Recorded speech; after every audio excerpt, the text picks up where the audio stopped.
gravar esse vídeo sobre o marxismo cultural, salientando alguns aspectos importantes de um tema que já tem sido bastante abordado no YouTube, por outros youtubers e também por mim.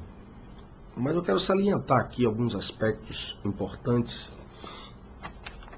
e principalmente o problema da readaptação do marxismo para chegar a esse marxismo cultural.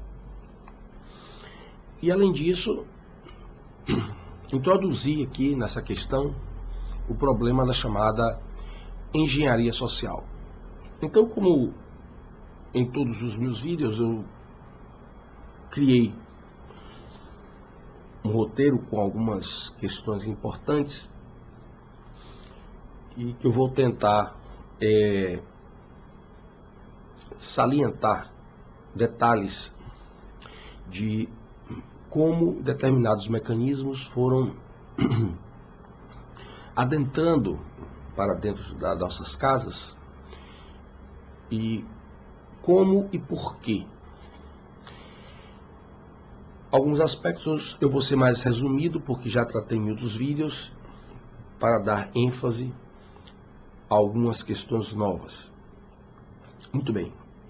Em rápida síntese, o marxismo,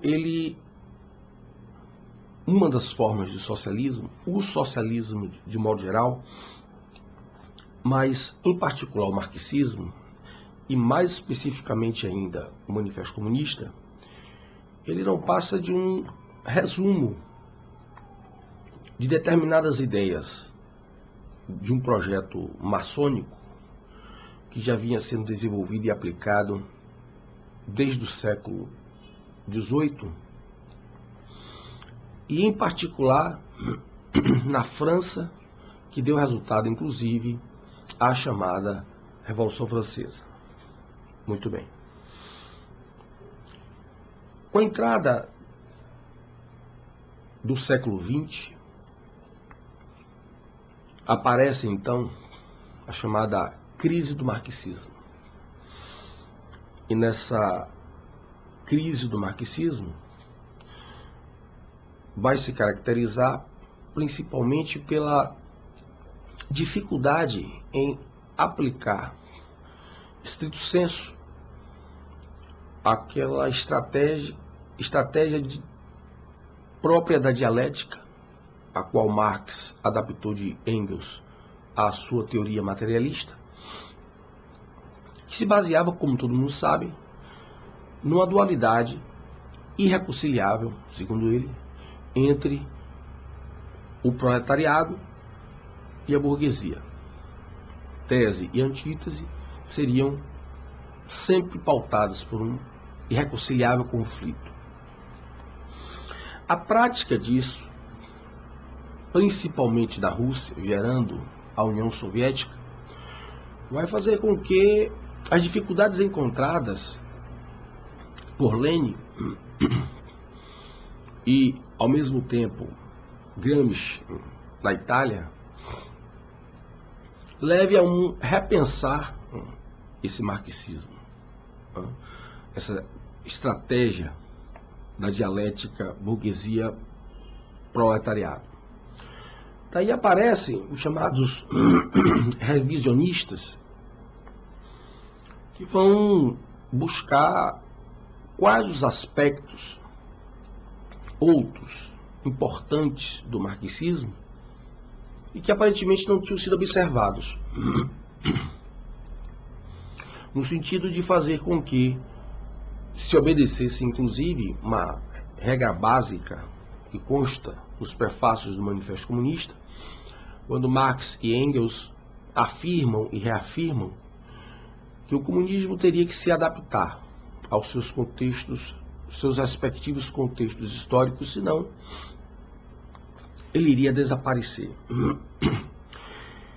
E nesse sentido é que eles se utilizam principalmente da divisão feita por Marx e Engels entre estrutura e superestrutura, E Marx e Engels enfatizaram que a luta de classes se daria fundamentalmente no plano da estrutura, que é exatamente o plano econômico, aonde se localizaria aí nesse universo o conflito entre burguesia e proletariado. Uma vez que isso não deu tão certo assim, esses revisionistas eles começam a trabalhar o plano da ideologia, o universo da ideologia, e enfatizar que a mudança não teria que vir, a revolução não teria que vir necessariamente pelo plano econômico da estrutura e da relação burguesia-proletariado, e sim pelo plano da ideologia, o que implicava necessariamente uma mudança de mentalidade, fazer com que as pessoas mudassem a sua forma de pensar. E nesse sentido, outros pontos importantes começam a ser observados, como por exemplo, a escola e a família. O Marx chega a dizer no Manifesto Comunista, o Marx e o Engels chegam a dizer que não foram os comunistas que inventaram a relação entre escola e sociedade, mas seriam eles que iriam modificar esta relação. E também, importante salientar, que está lá escrito, a depender da tradução, a ordem de abolir a família. Em algumas traduções, literalmente, destruir a família. Isto porque seria a família uma instituição reprodutora dessas relações burguesas, que, como eu já tenho salientado, dentro do marxismo, onde você lê família burguesa, Estado burguês, direito burguês, leia-se direito cristão, família cristã, Estado cristão. O comunismo ele foi criado para e passo, ele foi criado exatamente em oposição ao cristianismo. Daí porque a necessidade de entender esses aspectos pontuais para que você possa entender o porquê do aparecimento da escola de Frankfurt. A escola de Frankfurt, também em rápida síntese, um conjunto, digamos assim, de ditos filósofos que, na verdade, se articulam no sentido de levar às últimas consequências essa perspectiva do revisionismo. E vão se utilizar muito de algumas ideias gramscianas, e vão começar a trabalhar, dividir, inclusive, em áreas específicas de atuação, e atacar instituições ou dimensões da chamada sociedade ou da civilização ocidental, no sentido mesmo de buscar destruir esta civilização ocidental, que genericamente eles passaram a adotar a expressão capitalismo ou burguesia. Algumas dimensões ou instituições importantes vão ser atacadas pela escola de Frankfurt. Escola, família, psiquismo, ética, moral, direito, família. Se você adentrar pelo estudo da escola de Frankfurt e ler bons livros sobre a escola de Frankfurt, inclusive alguns já traduzidos e publicados no Brasil, eu vou deixar a capa desses livros, a referência bibliográfica, nesse vídeo, como eu sempre faço, você vai perceber que os autores vão realmente se delineando e encaminhando para algumas dessas dimensões. Não por acaso, a família, por exemplo, vai receber forte crítica de autores da escola de Frankfurt, muitas vezes articulando família e a dimensão psíquica muitas vezes associando família com a dimensão ético-moral, enfim. Mas você vai perceber que a família vai ser um alvo preferencial de ataque. Muitas vezes, atacar a dimensão do psiquismo seria um caminho para se chegar a atacar a instituição família. Atacar o psiquismo como assim? Bom, em regras gerais, mostrar que a psiquiatria e a psicologia, na verdade, estavam encharcadas de ideais burgueses e que esta psicologia teria que mudar, que esta psiquiatria teria que mudar, para assim conseguir chegar a transformações, ou melhor, a destruição necessária da família cristã, de moral cristã, baseada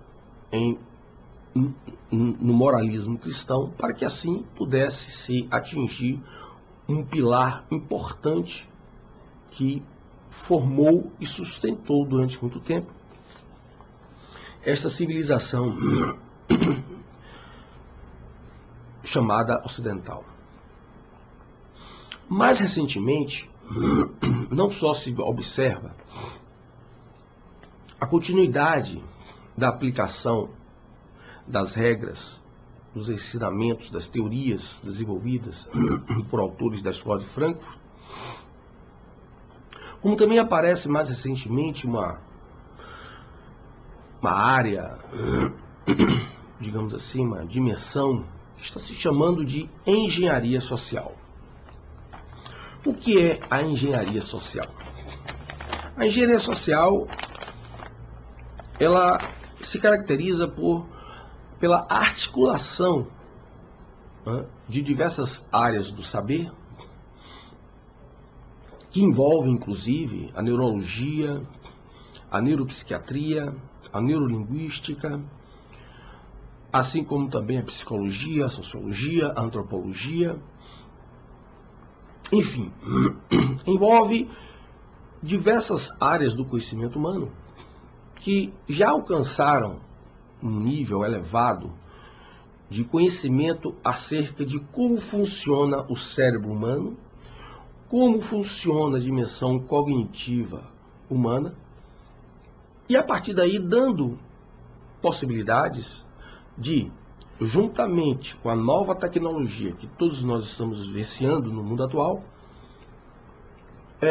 pudesse se utilizar desses conhecimentos, muitos deles adquiridos em centros de estudos sobre o psiquismo humano, sobre o cérebro humano, ou seja, digamos, literalmente científicos, utilizá-lo no sentido de moldar o comportamento humano para fazer as pessoas se submeterem àquilo que os grupos que dominam o mundo e que comumente no Brasil se debocha sobre isso, as chamadas elites globalistas, pudessem e possam alcançar o seu objetivo maior, que é exatamente tornar a humanidade escrava dos interesses desses grupos que se articulam para dominar o mundo e tornar o mundo e, obviamente, os seres humanos escravos, como eu disse, dos seus interesses sempre ligados ao satanismo. Todos esses grupos, todas essas chamadas 13 famílias, não por acaso, são apelidadas de as linhagens satânicas, porque todas elas tomam Lúcifer ou Satanás, a depender da perspectiva, como o seu Deus.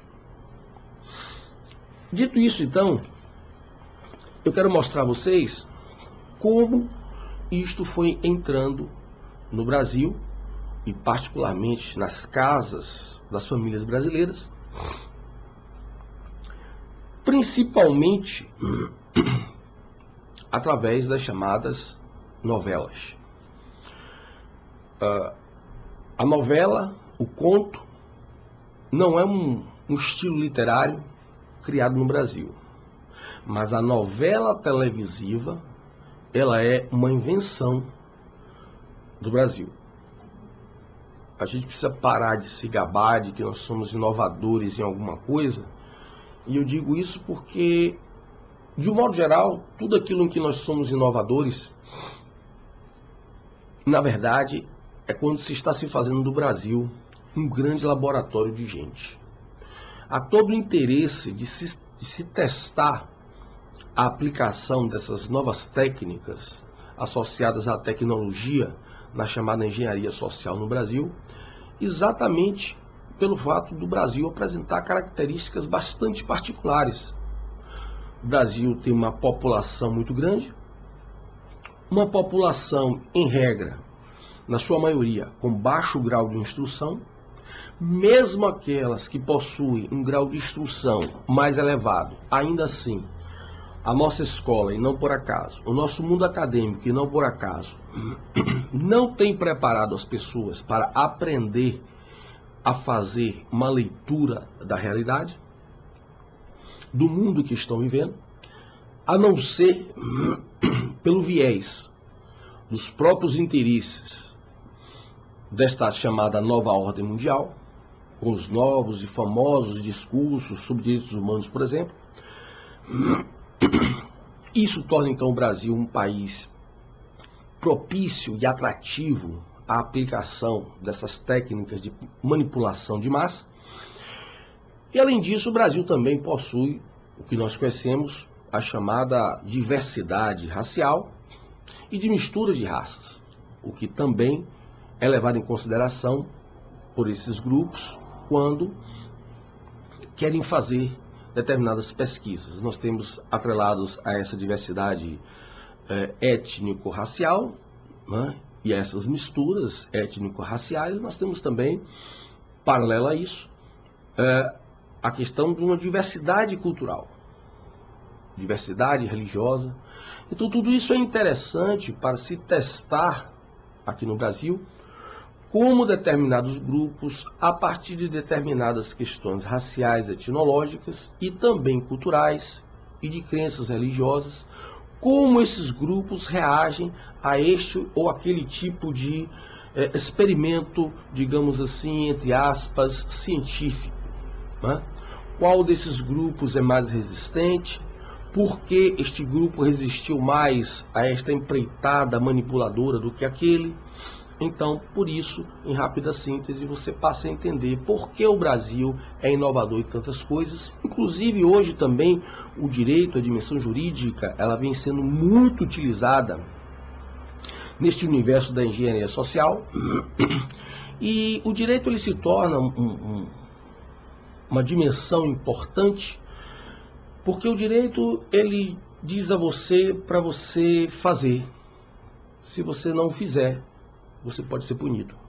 Então o direito ele termina muitas vezes sendo utilizado como não só um mecanismo também doutrinador, ideológico, revolucionário, mas como é próprio do direito, aquelas pessoas que não se submeteram à voz de comando da norma jurídica, elas podem ser punidas por não terem obedecido a essa voz de comando. Isso então torna o direito também hoje, no Brasil e no mundo, mas particularmente no Brasil, que é o que nos interessa, um universo muito interessante para a aplicação das novas técnicas, das novas estratégias da chamada engenharia social.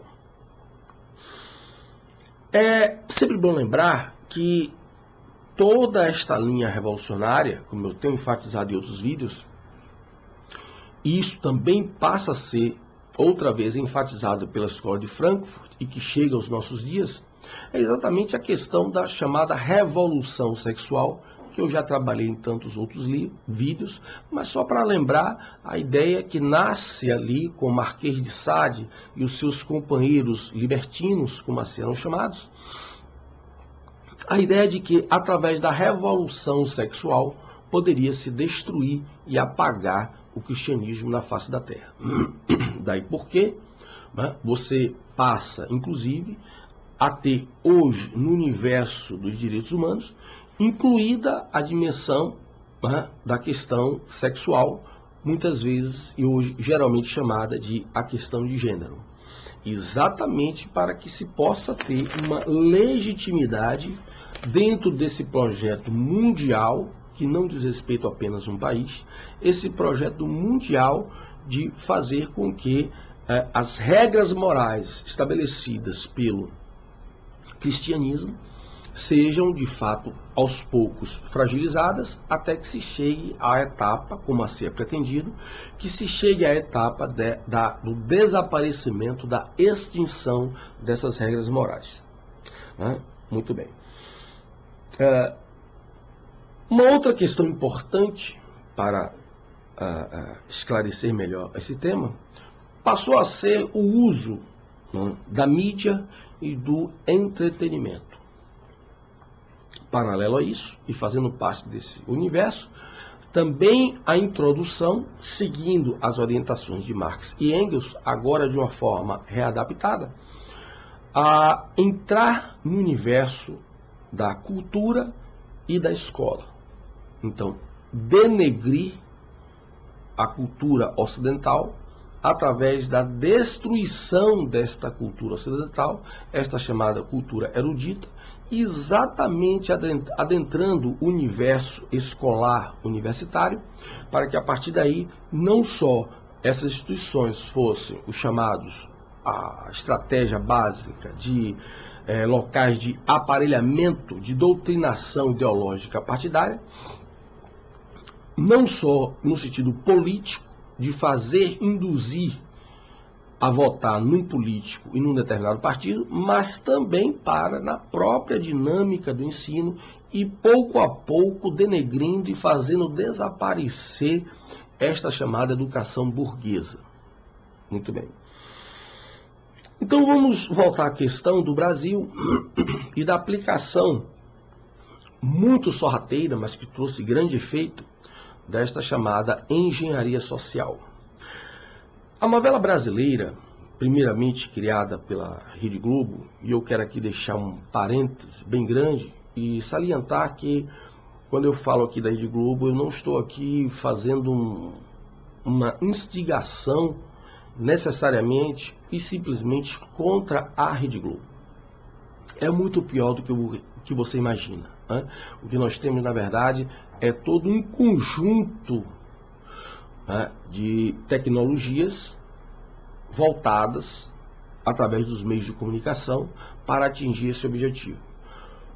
Um determinado canal, uma determinada emissora pode se destacar mais, pode aplicar mais essas técnicas de engenharia social. Mas deixa eu lhe dizer que nenhuma escapa desse universo. Basta você ver, por exemplo, a dimensão dos entretenimentos. Basta você ver, por exemplo, os programas que são passados principalmente aos domingos, que é exatamente quando as famílias estão reunidas, e você observa o baixo nível moral e intelectual desses programas aos domingos, e isso não é novidade, não é de agora, exatamente para que as pessoas tenham familiaridade com a dimensão vulgar, passem a perspectiva de que esta vulgaridade, de que este esculacho voluntariamente feito pelas pessoas que ali se apresentam e que também protagonizam esses programas, ao se tornar esse comportamento normal, obviamente isso contribui sobremaneira para denegrir a chamada moral cristã, denegrir os laços familiares a partir exatamente dessa decadência do comportamento humano individual. Mas, como eu dizia, a novela ela vai ser criada exatamente como uma primeira experiência da aplicação dessas técnicas, desses conhecimentos científicos adquiridos em laboratórios, centros de pesquisa sobre o comportamento humano, juntamente com as novas tecnologias que vão pouco a pouco aparecendo e se desenvolvendo. né? Então, todas as novelas televisivas, elas passaram a adotar técnicas de mudança de comportamento. Se você observar bem, principalmente as pessoas que estão mais avançadas em termos de idade, se você parar e olhar para trás, você vai verificar que, desde o aparecimento das novelas no Brasil, sempre houve alguns aspectos importantes que marcaram esse novo tipo de entretenimento. Sempre houve um ataque à relação, à instituição do casamento e, por conseguinte, à família. Isso se deu de forma muito sutil e elaborada, exatamente para que você não percebesse, porém, pudesse aderir. Observe que no início, nas primeiras novelas, uma das primeiras questões que começaram a aparecer nessa chamada indústria cultural foi exatamente a dúvida a respeito do sentimento que envolvia o casamento. Preste bem atenção que nas novelas mais antigas, o casal principal sempre vivia o velho dilema durante todo o percurso da novela, se havia realmente amor ou não entre aquelas duas pessoas. Comumente, o desfecho final, os últimos capítulos, para efeito de contaminar emotivamente as pessoas, porque só motivando as pessoas emocionalmente é que os efeitos dessas técnicas de manipulação, eles são mais invasivos e provocam mais resultado. No final, os casais sempre se harmonizavam e reconheciam que um amava o outro, etc, etc, e aquele belo final do Feliz para Sempre. Mas, paralelo a isso, você começa a perceber, você pode perceber que esses casais protagonistas, eles sempre eram representados por artistas, digamos assim, pessoas bonitas. Pessoas que, esteticamente, dentro da nossa cultura, seriam consideradas pessoas bonitas. Isso é muito importante. Isso não é por acaso, né? Afinal de contas, assim caminha a humanidade. De acordo com os seus padrões culturais de estética e beleza, todo mundo quer ser bonito, né?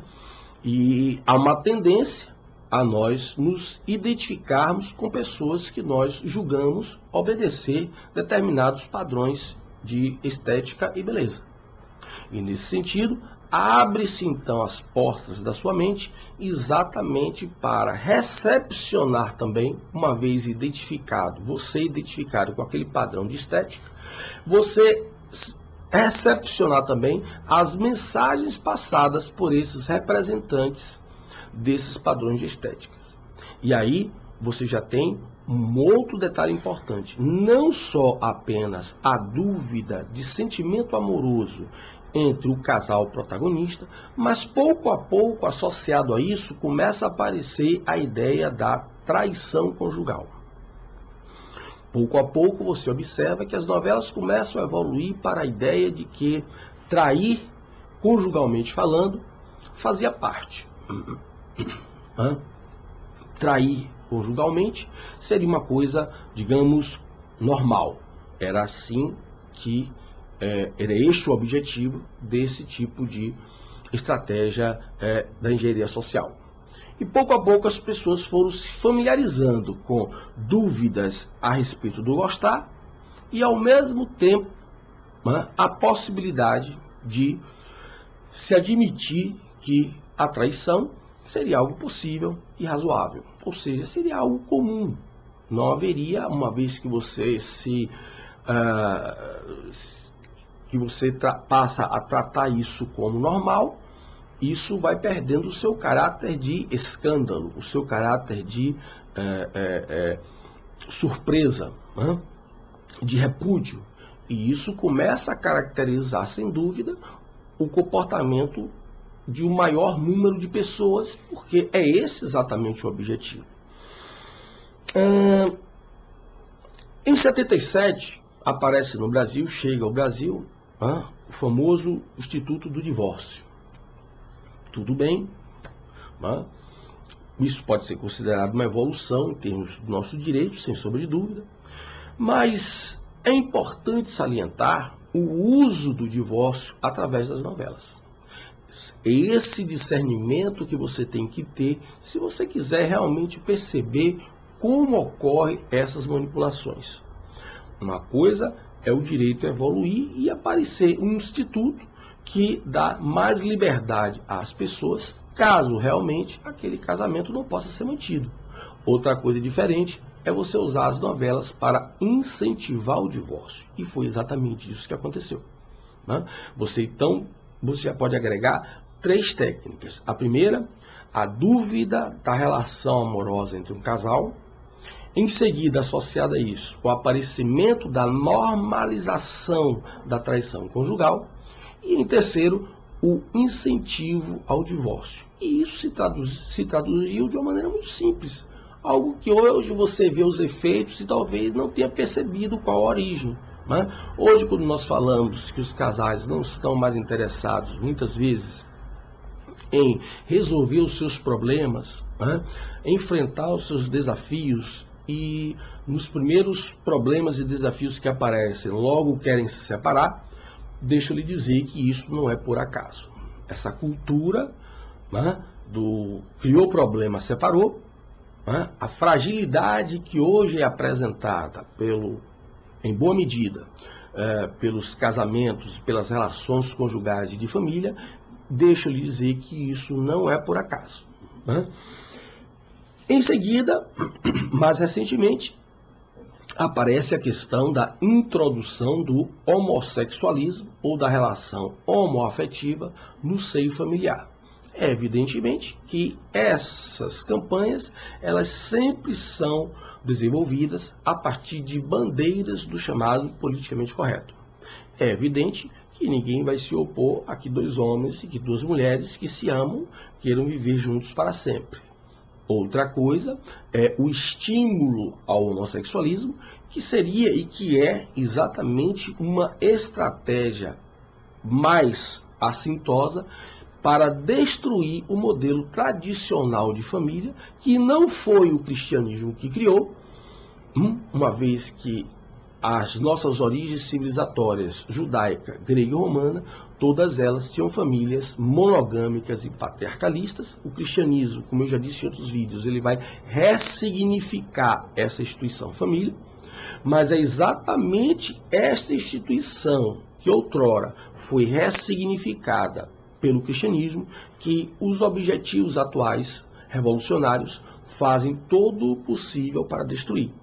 E daí porque, então, você tem, a partir da introdução de cada uma dessas técnicas revolucionárias, você tem bandeiras do chamado politicamente correto, exatamente para intimidar aqueles que percebem e os seus opositores, não ao direito das pessoas, e sim à estratégia revolucionária que é estabelecida em função de se alegar proteção ao direito das pessoas.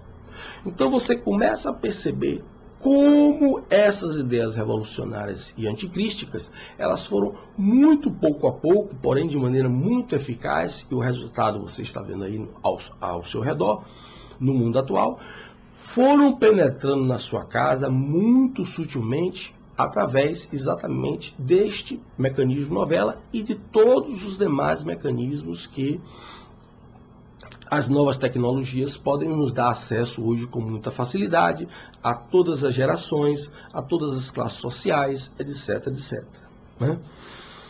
Paralelo a isso, eu quero lhe salientar aqui que este itinerário da aplicação, da criação e aplicação dessas ideias revolucionárias associadas à nova engenharia social e às novas tecnologias, elas obedecem também, cada uma delas obedece ao que eu chamo de os 3 passos, ou as 3 etapas, do processo revolucionário.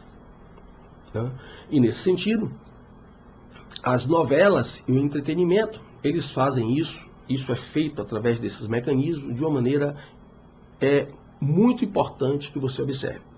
O primeiro passo da etapa revolucionária é criar a polêmica. O segundo passo é mudar o foco. O terceiro passo é normalizar a conduta e, se preciso, descriminalizar a conduta caso ela seja prevista pelo nosso Código Penal ou alguma outra lei penal como crime. Vamos lá. O primeiro passo, né? Criar a polêmica. Nesse sentido, as novelas, os programas de entretenimento e, mais particularmente ainda, as novelas, são obras-primas para iniciar esse primeiro momento. Né? Foram as novelas que geraram a polêmica a respeito do sentimento conjugal, foram as novelas que criaram a polêmica da questão da traição conjugal, foram as novelas que criaram a polêmica acerca de quando, como, em que condições o casal deveria realmente se divorciar. E são também as novelas hoje que trazem a polêmica acerca da questão das relações homoafetivas, e aguarde que nós estamos num caminho em que também logo logo surgirá a polêmica sobre a pedofilia. Isso é algo que já vem sendo preparado há muito tempo, há muitas décadas, de maneira um tanto oculta, um tanto na surdina, mas quando isso estourar, vai estourar de uma forma que você não vai acreditar no que você está vendo. Né? Muito bem. A segunda etapa é mudar o foco. O que é que significa o que eu estou chamando de mudar o foco? Eu vou dar o exemplo com a questão das drogas. Né? Se você observar bem, na nossa lei brasileira, a 11.343, né, não há previsão alguma de cerceamento da liberdade para o indivíduo que usa drogas. O indivíduo que usa drogas, ele pode ser punido com medidas restritivas de direito e com a obrigatoriedade de procurar um tratamento médico, demonstração verbal, prestação de serviços comunitários, mas não há na lei nenhuma possibilidade de previsão de cerceamento da liberdade, pelo fato de simplesmente usar droga. Entretanto, você vê aí toda essa polêmica gerada por ONGs financiadas pelo Jorge Soros, pela Monsanto e etc, etc, que visam fazer com que a droga seja liberada, o que na verdade não é bem assim. Né? Em rápida síntese, o pessoal está querendo que você fume a maconha transgênica criada pela Monsanto, que tem como um dos maiores acionistas o multimilionário Jorge Soros. Muito bem. Então, a droga e o uso de droga, antes da lei 11.343, estavam claramente encaixados na dimensão da segurança pública. Como se dá essa mudança de foco? Você sai da segurança pública para a saúde pública.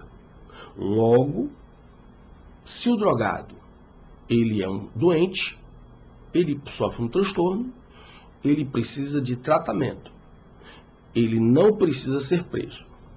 Observe bem um detalhe, que eu também concordo que aquelas pessoas que fazem uso de drogas, seja por uso contínuo, mas sem necessariamente uma dependência, e aquelas que usam dependência, eu também concordo que elas não sejam presas. Eu também concordo que elas sejam encaminhadas para o devido tratamento. E que assumam alguma responsabilidade perante a sociedade, uma vez que o uso de droga financia o tráfico de drogas, que elas assumam algum tipo de responsabilidade perante a sociedade, quem sabe até prestando serviços comunitários. Também sou a favor dessa perspectiva. Porém, essa perspectiva é uma cortina de fumaça para esconder o objetivo maior. O objetivo maior é, uma vez que você está convencido de que realmente o usuário e o dependente de drogas não pode ser preso, que este comportamento passe a ser cada vez mais normalizado. Porque se o indivíduo é um doente, se o indivíduo sofre de um transtorno, momentâneo ou não, esse indivíduo não pode responder por algo que lhe é inerente à sua condição, pelo menos naquele momento. Essa é a perspectiva. Então, daí porque que pouco a pouco você vai normalizar, tornar normal aquele tipo de comportamento, no caso em questão do uso de droga, e em seguida, uma vez que a maioria das pessoas, ou um grande número de pessoas, concebe realmente esse comportamento como normal, você busca a descriminalização, caso ela exista em alguma lei penal no Brasil. Então, você vê aí as 3 etapas do pensamento revolucionário, as 3 etapas da aplicação das teorias revolucionárias, né? Um outro exemplo disso é exatamente a questão da pedofilia, né? Essa campanha em favor da pedofilia, ela é muito mais antiga do que você pode imaginar e envolve muitas pessoas ligadas ao mundo acadêmico, ao mundo intelectual, filósofos, etc., como, por exemplo, o senhor Jean-Paul Sartre e a senhora Simone de Beauvoir, que eram explicitamente, faziam campanhas, inclusive, explícitas a favor da descriminalização do comportamento diagnosticado como pedofilia, que no caso brasileiro tem como tipo penal o estupro de vulnerável. Muito bem. A pedofilia, ela está obedecendo também, a questão da pedofilia no Brasil, ela está obedecendo também esta mesma regra revolucionária das 3 etapas. Observe, por exemplo, o famoso, que se tornou um escândalo, a tal da peça teatral patrocinada pelo Santander, em que algumas crianças adentravam um recinto junto com um homem nu e em seguida elas passavam a apalpar o corpo deste homem, restringindo-se apenas à sua genitália, porém este homem estava completamente nu do início ao fim. Isto é uma técnica, né? Isso não está acontecendo por acaso. Este apenas é o único exemplo que eu estou citando. Existem muitos outros, né? Você vai começar exatamente a criar polêmica. Observe que quando essa questão dessa apresentação do Santander, a polêmica que isso gerou nas redes sociais, na televisão, no seu meio familiar, nas suas amizades, no seu meio de trabalho, enfim, durante muito tempo se falou sobre isso. É exatamente esse o objetivo, levantar polêmica. E se você tiver prestado atenção, eu, por exemplo, fiquei surpreso com o número de pessoas que não se diziam pedófilas, mas se diziam simpatizantes à causa. Eu não sei em que medida essas pessoas não tiveram coragem de assumir, ou realmente estavam falando apenas a verdade, que eram simpáticas, que não haviam problema algum, né? Muito bem. Mas observe que a polêmica foi gerada.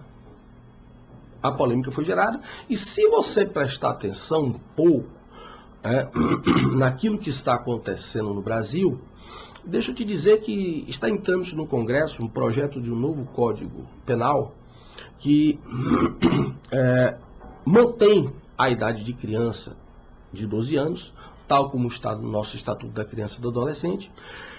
Porém, no Código Penal em vigor, o legislador entendeu por proteger o início da adolescência.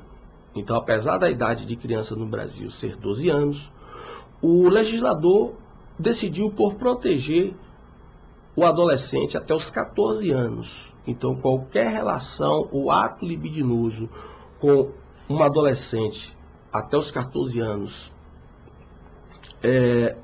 pode ser e vai ser considerado estupro de vulnerável. Nesse sentido, o que é que o Código faz? O projeto do novo Código Penal faz, ele reduz, né, a ideia de vulnerabilidade por idade para 12 anos.